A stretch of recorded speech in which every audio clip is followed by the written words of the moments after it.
Divorce. আজ divorce পেপারে sign করব। আমার বর শুভর সাথে দেখা হবে কোর্টে কিছুক্ষণ পর। আইনের খাতায় বর নামটি পর হয়ে যাবে। সিদ্ধান্তটা শেষ পর্যন্ত নিতেই হলো। মাঝরাতে এসে বারান্দায় বসে আছি। আধারের গায়ে অনিশ্চিত আগামীর হিসেবের ছক কাটতে কাটতে কখন যে রাত গড়িয়ে সকাল হলো টের পাইনি। আমার ছেলে বাঁধন বুকের সাথে লেপ্টে আছে, ঘুমাচ্ছে বেঘোরে। বিছানায় আমাকে না পেয়ে বারান্দায় এসে বুকে চড়েছে। আজ সকালটা কেমন ঠিক বুঝতে পারছি না। প্রতিদিনের মতো ভোরের রোদ নরম লাগছে না, আবার কঠিনও লাগছে না। পাখির কিচিমিচির মিছিলে আলাদা কোনো ভালো লাগা কাজ করছে না। মানুষ যখন নিজের মধ্যে ডুব দেয় তখন পারিপার্শ্বিকতা তাকে ছুঁতে পারে না। এই জগতের বড় কঠিন রূপ। ঠিক যেন গহীন সমুদ্রে ডুব দেওয়ার ডুবুরি বুঝতে পারে না বাহিরে কি চলছে। ভালোবাসার বিয়ে আমাদের। আমার দুঃসম্পর্কের আত্মীয় ছিল সে। শুভ শহরে জন্ম আর সেখানে বেড়ে ওঠা। এক আত্মীয়র বিয়েতে গ্রামে এসে আমার সাথে পরিচয়। চোখাচোখি, তারপর ভালো লাগা। ভালোবাসাটা তখনও হয়ে ওঠেনি। তখন আমি ইন্টার প্রথম বর্ষে পড়ি। শুভ বিবিএর শেষ সেমিস্টারের ছাত্র। প্রথম দর্শনে মনে হয়েছিল শুভর মতন সুদর্শন যুবক আমি আর দেখিনি। বিয়ের অনুষ্ঠানের সে এক সপ্তাহ ছিল। যাবার সময় ইশারায় বোঝাতে চেয়েছে তার ভালোবাসার কথা। যদিও তার প্রতি দুর্বলতা ছিল, তবুও সব বুঝেও না বোঝার ভান করে থাকলাম।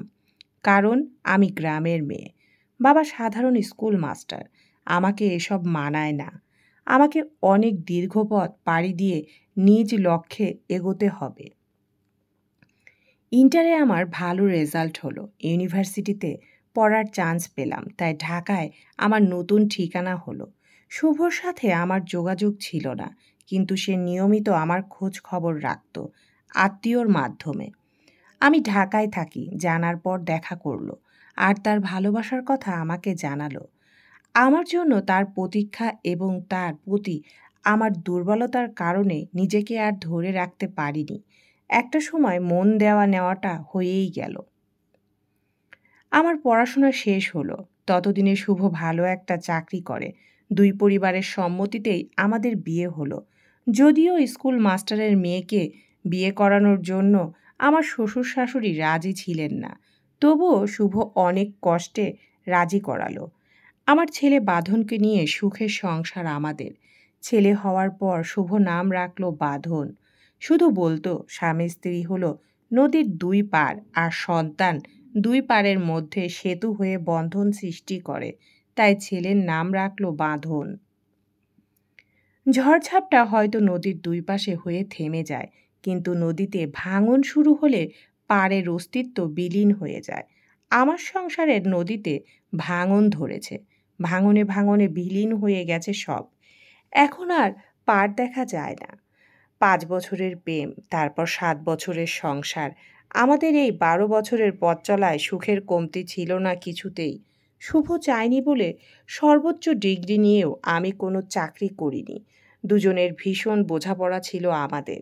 সে আমার কাছে ছিল দেবতার মতন, আর আমি তার পূজারিণী হয়ে তার ভক্তি করেছি শুধু। আমার ননদ সপরিবারে অস্ট্রেলিয়ায় থাকেন। ননদের বাচ্চা হবে, তাই শ্বশুর শাশুড়ি মেয়ের কাছে গেছেন কিছুদিন থাকবে বলে।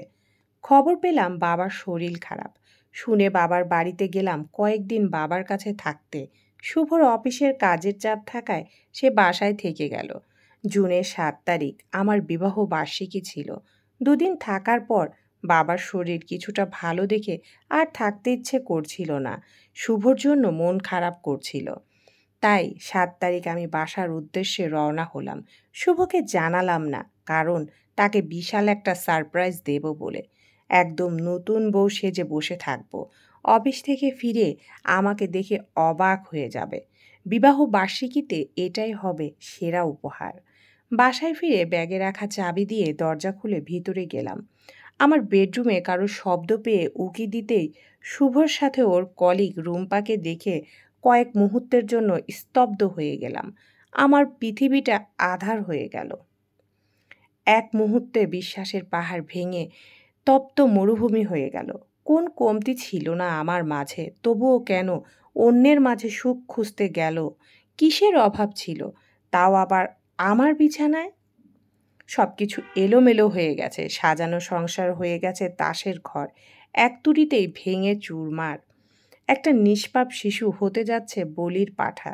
ছেলেটার জন্য যদি আবার নতুন করে শুরু করি, তবে বাকিটা জীবন জীবন তো লাশ হয়ে থাকতে হবে।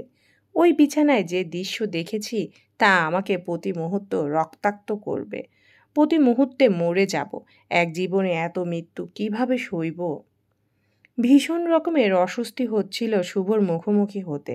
শুভ যদি সব কিছুর জন্য ক্ষমা চেয়ে আবার নতুন করে শুরু করতে চায়, তবে কি আমি পারবো তো আমি তাকে ক্ষমা করতে? আমার বিশ্বাস নিয়ে যে সিনিমিনি খেলেছে, তাকে ক্ষমা করা কি উচিত হবে? তবুও তার মুখোমুখি হতেই হবে। জীবনের দাবা খেলা শেষ টালটা এখন শুধু সময়ের প্রতীক্ষায়। অনন্যা শুভর সামনে দাঁড়িয়ে আছে যেন এক পাথরের মূর্তির মতো।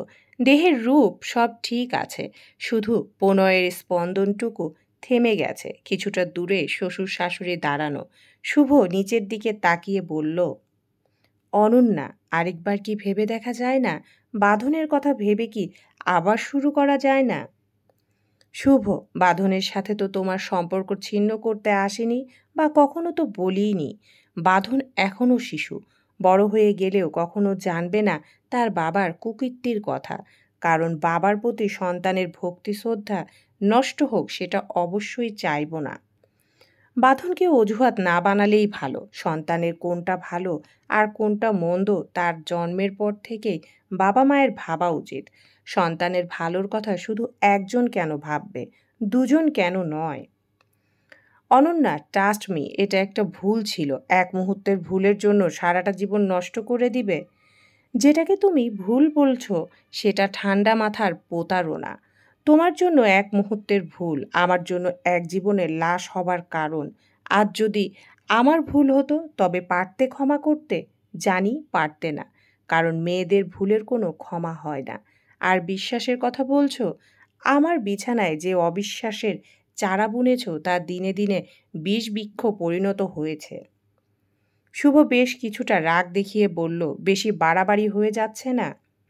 অনন্যা ভীষণ শান্ত গলায় বলল, পৃথিবীতে প্রত্যেকটা মানুষেরই সুখী হবার অধিকার আছে, কিন্তু বাধা দেওয়ার অধিকার কারোরই নেই। তোমার সুখে বাধা হতে চাই না। মিথ্যা অভিনয় করে হয়তোবা দায়িত্ব পালন করা যায়, সম্পর্ক টিকিয়ে রাখা যায়, কিন্তু সেই সম্পর্কের সম্মান থাকে না। আর সম্মানহীন সম্পর্কে পালকের মতো হালকা হয়। সামান্য বাতাস এলে উড়ে যায়। কি ভেবেছিলে গাছেরও খাবে, তলারও কুড়াবে? এতটা হীনতার পরিচয় দিবে ভাবতে পারিনি। অনন্যা এক মুহূর্ত দেরি করল না। সিগনেচার করার জন্য হাতে কলম নিতেই শাশুড়ি সামনে এসে বলল, দাঁড়াও। অনুনয় স্বরে বলল, বৌমা, আমাদেরকে পর করে দেবে? সংসার করতে গেলে ভুল হয়, আবার ভুল সমাধানেরও হয়। একটু ভেবে দেখো বৌমা। অনন্যা শাশুড়ির হাত চেপে ধরে বলল, মা, আপনারা আমার বাবা মা তুল্য। আপনাদের সাথে আমার সম্পর্ক মৃত্যু পর্যন্ত থাকবে। যে কোনো প্রয়োজনে আমাকে ডাকবেন, সামনে এসে হাজির হব। তাছাড়া আপনাদের নাতির শেকড় তো আপনাদের কাছে, তা উপড়াবার দুঃসাহস আমার নেই মা। আপনাদের কথা, বাঁধনের কথা ভেবে আমি থেকে যেতে পারতাম, কিন্তু নিঃশ্বাস নিতে পারতাম না শান্তিতে। ছলনার বিষ ঢুকে যেত হৃৎপিণ্ডে। এভাবে বাঁচা যায় না মা, তাই চলে যাচ্ছি। আর হ্যাঁ মা, সব কিছু এবং ভুলের ক্ষমা হয়, সমাধান হয়, কিন্তু প্রতারণার কোনো ক্ষমা নেই। আর দেরি না করে সিগনেচার করে দাঁড়াতেই শুভ সামনে এসে দাঁড়িয়ে রক্তচক্ষু নিয়ে বলল, তোমার এই অপমানের প্রতিশোধ আমি নেবই। দেখব কিভাবে তুমি শান্তিতে থাকো। তোমার এই দম্ভ আমি চূর্ণ করে ছাড়ব, মনে রেখো। অনন্যা মিষ্টি একটা হাসি দিয়ে বলল, চ্যালেঞ্জ গ্রহণ করলাম। আর যাই হোক, কোনো ঠক প্রতারক মিথ্যাবাদীর সাথে আপোষ নয়। ভালোবাসার প্রতিদান এ যে তুমি অবিশ্বাস দিয়েছ, তা নিয়ে ভালোই কাটবে এক জীবন। আর কথা না বাড়িয়ে অনন্যা হাঁটতে শুরু করলো সামনের দিকে, এক অনিশ্চিত জীবনের দিকে অবশ্যই এগিয়ে যাচ্ছে। পায়ে পায়ে বাবার বাসায় গিয়ে ছেলেকে নিয়ে স্টেশনে বসে অপেক্ষা করছে ট্রেনের জন্য। আজ বান্ধবী ময়ূরীর বাসা যাচ্ছে অনন্যা। কয়েকটা দিন ওখানেই থাকবে। নিজের ভেতর যে তোলপাড় শুরু হয়েছে তা শিথিল করা খুব প্রয়োজন। ছেলেটার দিকে মনোযোগ দিতে পারছে না, কারণ জীবনের ভুল হিসাবগুলো ভীষণ পীড়া দিচ্ছে। ট্রেনে উঠে বসেছে মা ছেলে, সকল পরিচিত মুখ, আপন মায়া, অধরা স্বপ্ন সাই সাই করে ছেড়ে যাচ্ছে পেছনে। জানালা দিয়ে মুখ বের করে স্বস্তির নিঃশ্বাস নিচ্ছে অনন্যা। কেউ একজন বলে উঠল, আরে তুমি অনন্যা না? ইউনিভার্সিটির বন্ধু আবির মুচকি হেসে বলল, তাই তো মনে হচ্ছে আবির, আমিই তো অনন্যা। আবির খুব উৎফুল্লতা নিয়ে বলল, তোমার ছেলে তো দারুণ কিউট। এটা বলে বাঁধনকে কোলে তুলে নিল। কতদিন পর তোমার সাথে দেখা, কেমন আছো তুমি? অনন্যা কিছুই বলছে না, চুপ করে আছে। দেখে আবির কিছুটা ইতস্তভাবে বলল, আমি কি তোমাকে বিরক্ত করছি অনন্যা? অনন্যা বলল, না আবির, অবশ্যই তা না। আমি আসলে কেমন আছি আমি নিজেই বুঝতে পারছি না।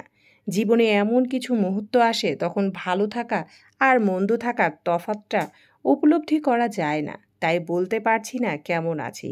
এটা বলে অনন্যা আবার মুখ ঘুরালো জানালার দিকে। শেষ বিকালে সূর্যটা ক্রমশ হারিয়ে যাচ্ছে সন্ধ্যার বুকে। এক অজানা গন্তব্যের দিকে এগিয়ে যাচ্ছে জীবন। এ জীবনে নিজেকে ভালো রাখতে, সুখে রাখতে হলে সন্তানের কথা চিন্তা করেই আগাতে হবে। পৃথিবীতে এরকম অনেক নারী আছেন যারা বিশ্বাসের জাতাকলে পড়ে অবিশ্বাস নামক বস্তুটাকে সারা জীবন বইয়ে বেড়ায়। ভালোবাসার প্রতিদানে পেতে হয় প্রতারণা। আজ অনন্যার ভাগ্যে তাই জুটেছে। শোভর এত বড় ধোঁকা সে মেনে নিতে পারেনি, তাই নিজের স্বামী, সংসার সব কিছুকে ভুলে যেতে চায়। সন্তানকে আঁকড়ে বাঁচতে চায়। ছোট্ট বাঁধন এখন তার বাঁচার একমাত্র অবলম্বন। ভালো থাকুক পৃথিবীর প্রতিটি প্রতারিত রানী, ভালো থাকুক তাদের সন্তানরা, সুস্থ পরিবেশে বেড়ে উঠুক এই সকল সন্তানরা। নারীরা নিজের পায়ে দাঁড়াক, তারা নিজের ভবিষ্যৎ নিজের হাতে তৈরি করে তুলুক, এই আশায় রাখব। সমাপ্ত।